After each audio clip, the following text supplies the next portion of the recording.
It can be lonely at the top. We all know what it's like to lead and own a business and wanting to scale, but finding yourself at a glass ceiling. That's where the power of collaboration and connection comes in. Hi, I'm Natasha Milani. I'm an expert at helping businesses and business owners harness the power of collaboration to connect, scale, and grow. I am passionate about collaboration. I believe that no one executes alone. We all do better when we do it together. Welcome to this Power of Collaboration podcast. It's wonderful to have you here. I hope you get the inspiration and information you need to harness the power of collaboration to break through your glass ceilings. Today we are talking to Mark Gallagher of Performance Insights. Welcome, Mark. Hi, Natasha. Great to be with you. Now, Mark, you have held senior roles in the high-performance environment of Formula One racing for over 30 years. And today you're an author, broadcaster and industry analyst who continues to work with drivers and teams at the forefront of this global and very exciting sport. Yeah, it's been quite a ride. Very enjoyable industry to be involved in, and great to know that we're going to be talking about collaboration, because success in Formula One is all about collaboration between great organisations and teamwork between formidable groups of people. So looking forward to having this chat. I'm really my only nervous element about today's conversation is I can keep us to time because there's so much content here to cover. But let's start with your background. Where do you hail from, Mark? So I come from Northern Ireland. I was born in Belfast. I went to university there, studied business and economics. And then at the age of 21, when I came out of university, I was actually going to take a career in accountancy, but I found myself in London and happened by chance to apply for a job in a Formula One magazine, actually the leading Formula One publication in Europe.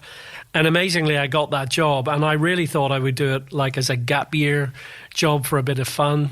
And here I am, a very much longer time later, many decades later, having spent my whole career working in Formula One. So that's how I got started. And I really spent the first 8 years of my career working in the media, and that gave me a very good grounding in communications. And because I'd done my degree in business and economics, I think that opportunity to spend time in working with the media meant that by the time I was kind of turning 30, I had a really good grounding in marketing communications, and that really then triggered what became my executive career at Jordan Grand Prix, Red Bull Racing, and everything that's happened since then.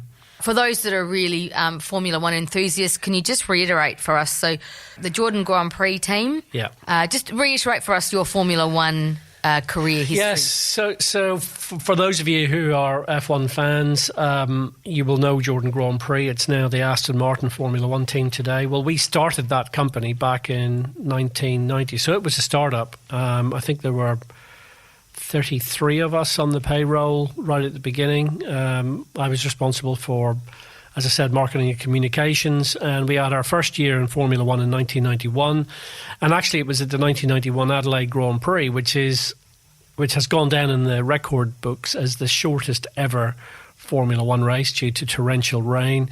It was at the Adelaide Grand Prix in 91 that I met my future wife, Natalie, who's from the Barossa. And so hence the connection here with Adelaide and with South Australia. And I was with Jordan Grand Prix for effectively a decade and a half, very much, Natasha, through the typical cycle that a lot of successful startups go through. You know, we went through the growth phase, we became very successful, and we actually sold the team to private equity. It was a private equity buyout. And then I was headhunted from there to Red Bull and joined Red Bull at the time they acquired a Formula One team. And it's interesting, for those of you who are not into Formula One, you probably think that Red Bull sponsor a Formula One team. They don't actually sponsor a team, they own a Formula One team outright, which is a technology business. And I was at the foundation of Red Bull Racing. And then I finished my executive career as managing director of a company which, again, the Formula One fans will recognise, a company called Cosworth, which actually, after Ferrari, is the second most successful engine manufacturer in Formula One history, and I ran the Cosworth Formula One business up until 2012. So those were my three major executive roles: Jordan Grand Prix, Red Bull Racing, and then Cosworth. And each one of them taught me a great deal, and each one of them was fun in its own way. I love hearing the story about how you met your wife and the connection to Adelaide, South Australia. I want to delve into the technology business that you described, Formula One, in a little bit more detail. But can you just share with us what you're doing now? So as a result of actually what you're passionate about, Natasha, collaboration. So one of the things about collaboration is the degree to which we as business people are curious to find out what other people are doing. How can we work together? How can we learn? And that actually very much triggered what I do now, because when I had executive roles in Formula One, I started to be asked by companies to come and talk to them about what can we learn from Formula One. So initially I would be asked to talk about leadership or teamwork, and then after a while people would ask me quite specific topics. Can you come and talk to us about what the way in which Formula One has embraced digital transformation? Or can you come and talk to us about the fact that Formula One is a highly innovative place? So how do you drive an innovation mindset in a Formula One team? So really, since 2012, I've turned all of those requests that I used to get into a business, and I just talk to companies all over the world about what they can learn from Formula One as a business. And it's really intriguing, Natasha, because in any given week, I can find myself talking to an SME where there's a business leader who that they're eager to grow their business, or I can find myself talking to a multinational company. And if you, because of the global pandemic, I've stayed in the Barossa this year for 5 months, and I've been doing all of my presentations online. So instead of flying all over the world, my carbon footprint has rather reduced. But to give you a snapshot of the last 2 weeks running up to this podcast recording, I've spoken to all the leadership of Häagen-Dazs ice cream globally. They had a big leadership conference. They've had a few topics that were really important to them. I've talked to Microsoft in Europe. I've talked to a couple of major technology companies. And in fact, tomorrow I have an event with a company called KX, which is a data analytics company. And they are having a major major marketing initiative in Europe. And so tomorrow I'm joining with David Coulthard, who's an ex-Formula One driver. And we're going to be talking to their customers about the benefit of analytics and why data analytics is such an important opportunity for companies to learn how to use the connected world within which we now live in order to develop better products and solutions. So really since 2012, Performance Insights does exactly what it says in the name. I provide insights into the world of Formula One for the benefit of wider business audiences. So let's stand in the shoes of a business owner of a medium-sized established business. What can we learn from Formula One? I imagine it's about, you've talked about data analytics, innovation, digital transformation, I imagine safety, leadership, teamwork. Can you just share some tips? Sure. I think one of the things that I've come to realise over the years is that all companies face very similar challenges. Obviously, everyone's at a different point on their growth curve and the life cycle of their business. But for a lot of SME owners, there will be, for example, there will have been a golden nugget idea that triggered their business. There will have been a core thing which made their business happen. But as the business matures and grows, it's kind of, what do we do next? How do we evolve that product or service? What else could we offer our customers? How can we keep our customers engaged? And I think this is where innovation and creativity that I mentioned earlier on becomes important, and why collaboration becomes important, because as you grow as a business, you get to a point where you can plateau And you can keep on employing 50 or 100 or 200 people and have a nice lifestyle and run your business. But if you have ambitions to go above that, to scale your business further, how do you move to that next level? So in the case of Formula One, as an example, what we've seen in the last 15 years in particular is that the business model that Formula One teams used to operate to, which was a business model based on sponsorship, that business model actually broke. And we've now moved to a very different business model where we offer a much broader range of products and services to a much more diverse range of customers. And by diversifying our capability as businesses, we've really accelerated the growth of the businesses. So we've learned how to play to our core strengths and how to innovate new products and services. And one of the ways we've done that is by collaborating with partners to learn from each other and to grow opportunities. And as a result, Natasha, if you came back to Europe with me, I'm going back next month, but if you came I'm happy to come back. Yeah, sure. That sounds great. Yeah, as long as there's no quarantine involved in London. Yeah. But we're okay at the moment coming from Australia. But if you came back with me to Europe and I took you into the Williams Formula One team or the Red Bull Formula One team or the McLaren Formula One team, instead of showing you racing cars, I would be showing you technology solutions that they are developing for companies in healthcare, in pharmaceuticals, in defense, in aerospace, in automotive. And the thing that people are amazed by is how can Formula One teams develop these solutions for all these different types of customers? And the answer is we play to our core strengths. We have learned how to take a step back from the coalface of our business and say, okay, well, motor racing looks like it's the thing we do. Actually, that's not the thing we do. The thing we do is to develop great technology solutions.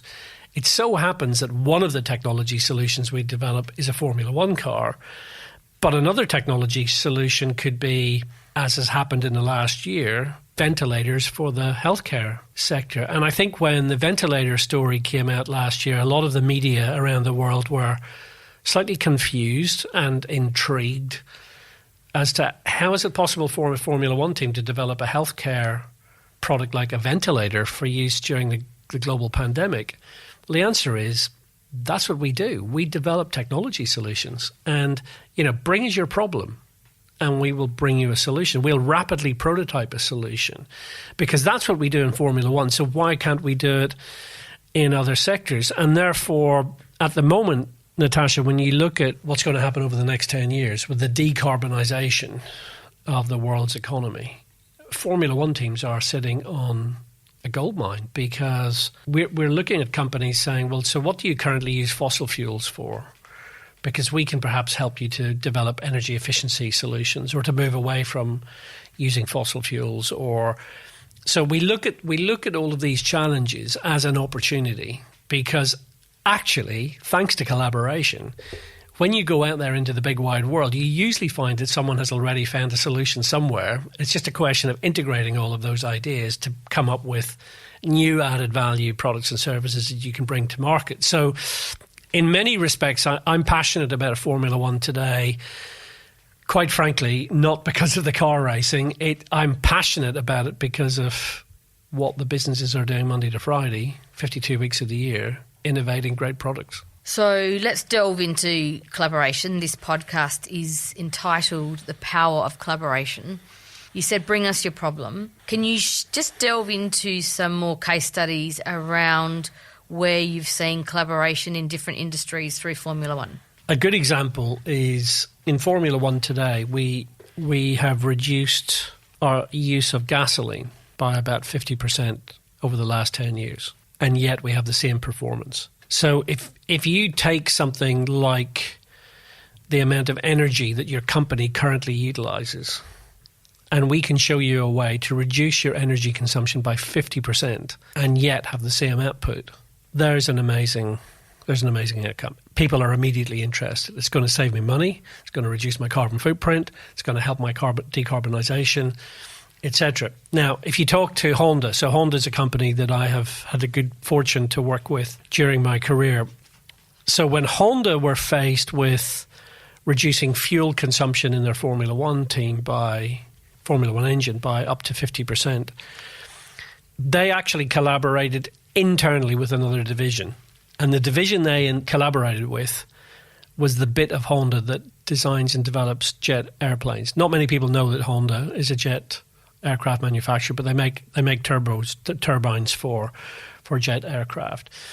And by taking the engineers from the jet engine division and bringing them into the Formula One program, the engineers from the jet engine division were able to show the Formula One team how to develop a much smaller, much more efficient type of turbocharger, which can produce a huge amount of electrical power, which charges the electrical battery in our cars and means that our car is a fully hybrid vehicle. So without going into all the nitty-gritty of the technology, simply by Honda reaching out to one group of technicians in a completely disparate part of their business, by reaching out to the guys and girls working in aerospace technology, they were able to learn from them and import that idea into the development of the engines that we use in Formula One. So that's one example. But if I broaden it out to think of another case study, and again, I'm sorry to bore you with stories of energy efficiency, but it is a big topic, of course, for the world at the minute. The Williams Formula One team was approached by a supermarket chain in the United Kingdom called Sainsbury's. Sainsbury's have 1,400 supermarkets in the UK, so they're a big, major player. And the chief executive of Sainsbury's told Frank Williams, who owns the Williams F1 team, that his biggest problem is the amount of energy that they use as supermarkets. And here's a statistic to think about. So the supermarkets in the UK, when added together, use 1% of the UK's entire electricity consumption. So they're pretty heavy consumers. And the single biggest source of consumption is frozen and chilled food. Because to freeze and chill all those food products in supermarkets, they use a vast amount of electricity. It not only freezes and chills the food, it also freezes and chills the customers. Because if you've ever walked down the aisle in the frozen food section or chilled goods, you come out the other end. You have to wear your woolly jumper. You come out the other end looking like Sir Ranulph Fiennes, coming off Everest. I mean, you're just, your nose has got frostbite. So Williams did a project for Sainsbury's and they evaluated what was happening, and they realised that actually the key problem was keeping the cold air in the fridges and freezers and the warm air around the customers. And I think Sainsbury's thought that Williams would come up with some kind of clever thermostat or, some kind of piece of hardware that they would plug in and kind of just reduce energy consumption.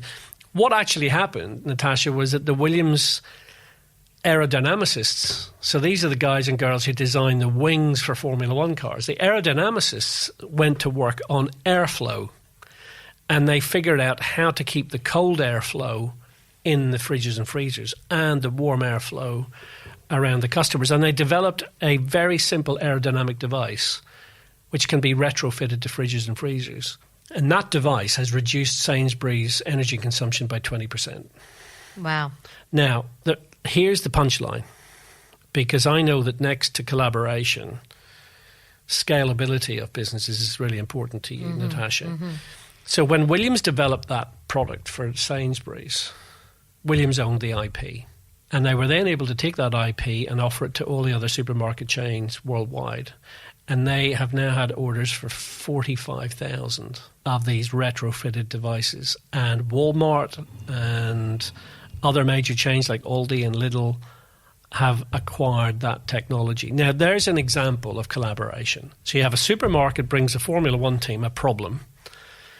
And the problem is developed by perhaps the people who you would least think would work on a supermarket project, which is Formula One aerodynamicists. But they bring their know-how and their capability to bear on someone else's problem, and they develop a solution. And I love that kind of case study because it shows the power of collaboration. It also shows the power of diversity of thinking. So you get diverse groups of people applying their know-how to a problem. And actually, the more diversity of thought you bring to the problem, the more likely you are to get solutions to it. So I think we all suffer from getting a tunnel vision. in any business. And even in Formula One, we have the same thing where people get so entrenched in their ways of thinking. So the benefit of collaboration is that once you throw off those shackles and you start looking outside your business, how can we work together? How can I learn from that company down the road who's doing something that might not necessarily be directly related to my business, but we have that opportunity to network and to talk to other business leaders. And so when you've invited me to speak on the podcast and explain to me about South Australian leaders, I mean, to me, this is kind of music to my ears, because this is exactly what drives the success within my industry. Thank you, Mark. Thanks for those kind words. I do hope that Drake's, Romeo's, Chapleys, etc. from the Foodland group are listening to that story. I do get very cold sometimes walking down my supermarket aisle locally. I love this, as you said, throw off the shackles. You could use vulnerability and people's openness to collaborating with competitors. Co-opetition is a word I banter around a bit. We talked about the problem of energy. Can you just, out of interest, are there any other problems you've seen solved? I like knowing that the world's problems are being solved by smart people collaborating. Yeah. Can you share what other problems are we solving out there? Yeah, I mean, it's interesting. I mean, I'll give you a couple of other examples. One was a project that the McLaren Formula One team have done with Birmingham Children's Hospital. Now, McLaren, as a company, have focused on a couple of specific areas for their diversification. And one of the areas they've focused on is data acquisition and data analytics. So literally putting sensors on something, gathering data, and then doing something useful with that information. And the project they did with Birmingham Children's Hospital was to effectively develop the capability for nurses to simultaneously monitor perhaps up to 20 babies in intensive care.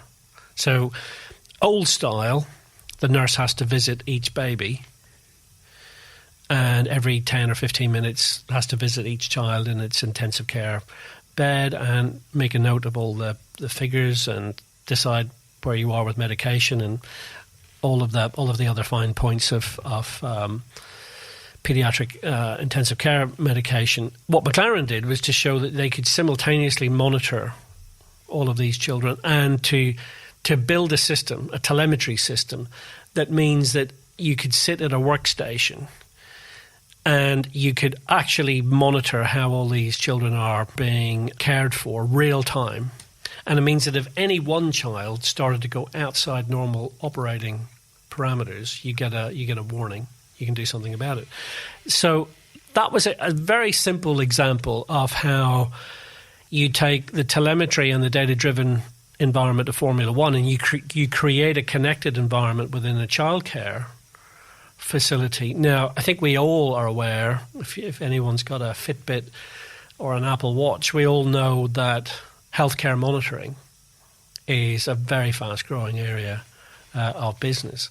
And, I mean, what can be better than a future in which if your body starts to go wrong, the healthcare industry can help you instantaneously. You don't wait until you develop a problem. You actually can head it off at the pass. So Formula One regards this opportunity to use data acquisition and data analytics for opportunities in fields like healthcare. And that, for me, helps to solve some quite big societal problems, because as we all know, and Natasha, I think before we recorded this podcast, we were talking about the fact that, within healthcare, the costs of healthcare are phenomenal. Now, one of the things that will be very helpful to governments is if you can prevent people developing serious conditions because they've got real-time healthcare management, well, that's potentially going to save society and save governments and taxpayers a great deal of money in the future. So that's, again, why there's such a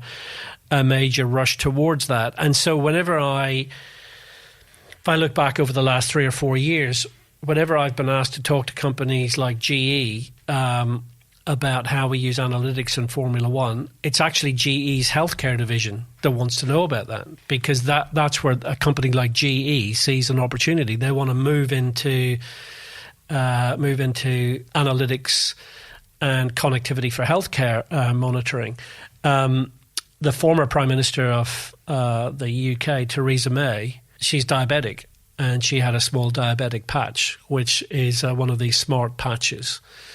And there was a lot of commentary about that at the time. And again, the company that developed that is using the self-same approach that we use in Formula One to connected solutions. So we see opportunities for innovation in our field to be exported into lots of areas that potentially have benefits to society. And let's face it, if you're going to scale your business, what can be a better way of doing it than to develop something that has as broad an appeal as possible, and to tap into that opportunity.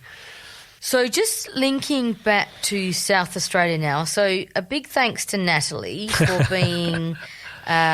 taking your eye. It wasn't. Can I just interrupt, Natasha, and tell you that there was a major influence on that weekend that I met my wife in 91, and that is that she came to the Grand Prix with me, and on the first morning we were having coffee and a bite to eat at the team facility in the paddock, and she leant across the table and she said to me, "That guy sitting on the table next to us looks just like Michael Hutchins."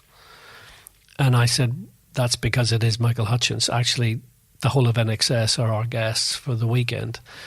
And she, I think, nearly fell off her chair. And I tell you that because when I met her parents for the first time, I always remember her younger sister opening the front door, and the very first words her sister ever said to me were, "Do you really know Michael Hutchins?"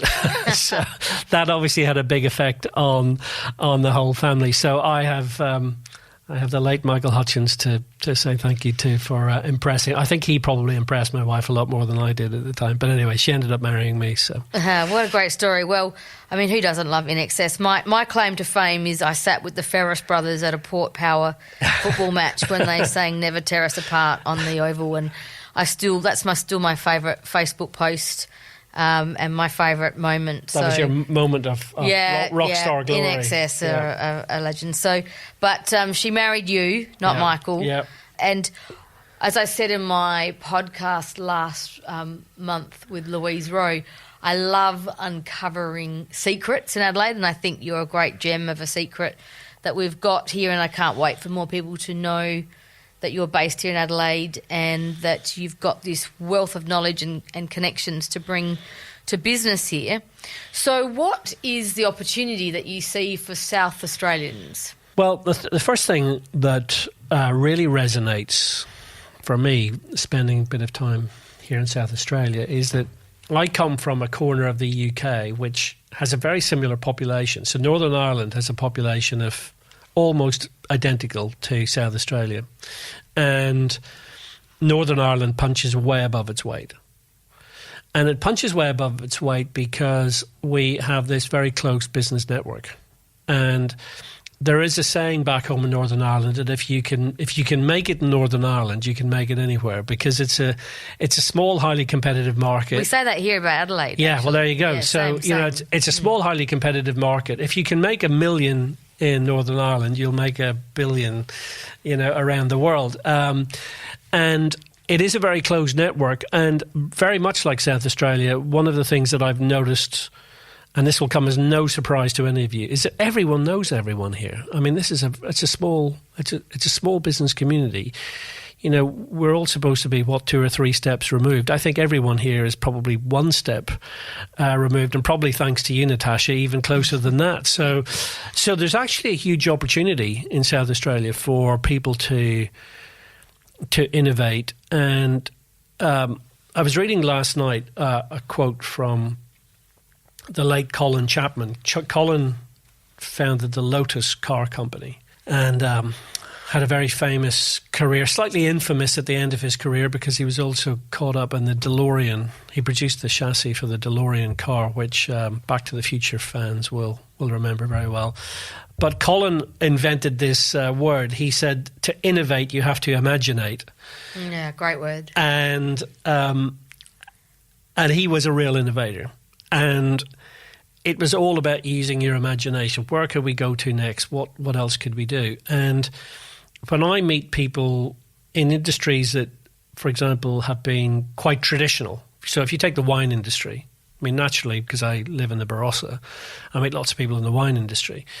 And I, having lived my life in Europe, I know the popularity of Australian wines in Europe. I mean, Australian wines are incredibly popular. And I see lots of opportunity to take the blinkers off and to think about new ways to market products, to offer customers the opportunity to acquire your products, to provide services, to, if you think about the growth of subscription-based services, where, if you look at Netflix, there's the famous story about the growth of Netflix at the same time as Blockbusters went under, The very notion of paying a small fee each month for which you have access to this catalogue of entertainment. I mean, all of my family, all of my friends, all of my extended family all seem to now be subscribers to Netflix. So, and actually, if you look at it, it's a beautifully simple model. And I think across so many other industries, there are opportunities to innovate. So when I look at South Australia, I think to myself, there's clearly a lot of talent here. People are ambitious. They like making money. That's not a dirty word. That's good. We all want to be successful.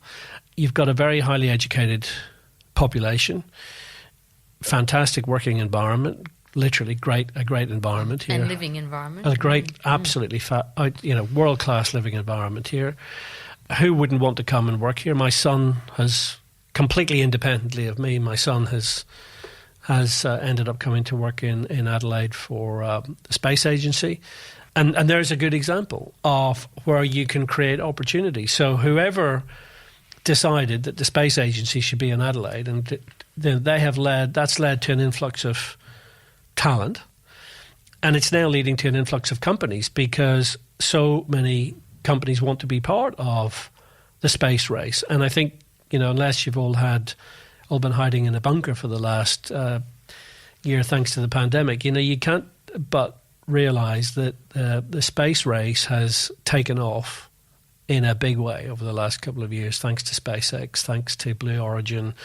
There is a vast opportunity in the space industry, and that's located here. Let's be completely clear, that's in Adelaide. And there are huge opportunities for people who have the ambition to get involved. And you don't need to be, excuse the pun, a rocket scientist to get involved in the space industry. You just have to be interested in developing innovative engineering solutions. And so I see South Australia as having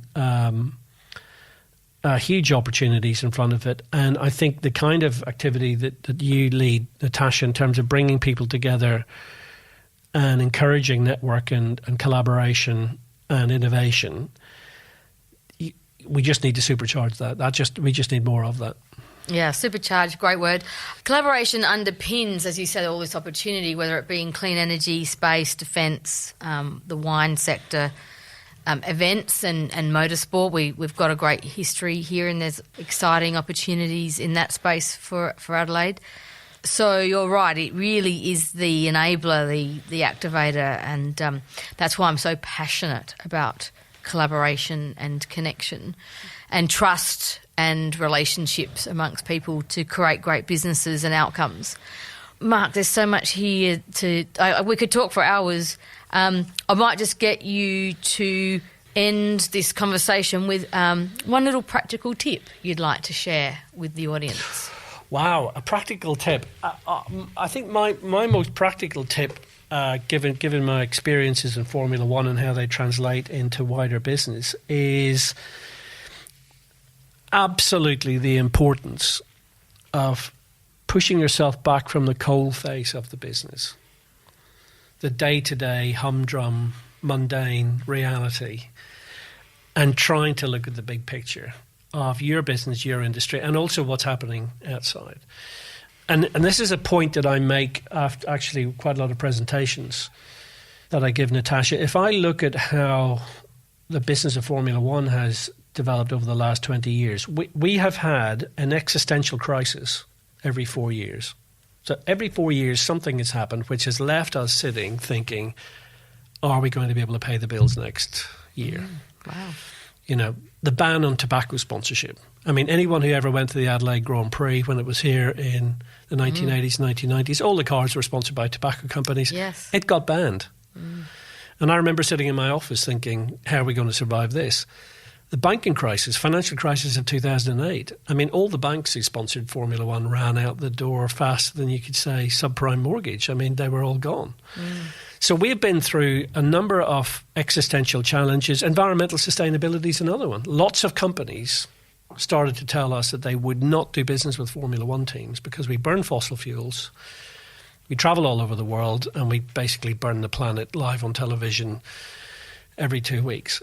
And that's why Formula One developed a carbon neutral strategy, and we will abandon fossil fuels in 4 years' time. So when I look at all of the existential crisis, the thing that has helped us to not only overcome the crisis, but to move up a gear in terms of our business, has been the ability to push back, look at the big picture and say, how do we drive value here? And actually the value most often gets driven by having a conversation with your customers. Because when you say to your customer, what else can I do for you? You know, we currently have a transactional relationship. You buy this product or you buy this service from me. You know, you have that relationship. What else can I do for you? Actually, most customers are very happy to tell you what they would love you to do for them. And that actually becomes an incredibly simple way of moving your business forward. So if anyone listening takes nothing else from this amazing conversation, how do you drive value? Connecting with your customers and asking them, and taking that strategic lens and working on your business, not just getting stuck working in your business. You know, I urge people just to think about that and what that means for them. Thank you for your time, Mark. It's been a pleasure, Natasha. Great to be here. And thank you to those listening who have joined us for this podcast. At South Australian Leaders, we are all about collaboration and community. If you're curious to know more about how we help businesses and leaders just like you to scale and grow beyond their glass ceilings, then visit our website at www.saleaders.com.au. And please don't forget to subscribe, share this podcast with your network, and write a review if you really enjoyed it. This has been an Audiosity production. I'm Natasha Milani, and I look forward to chatting with you next time. Happy connecting, and see you soon.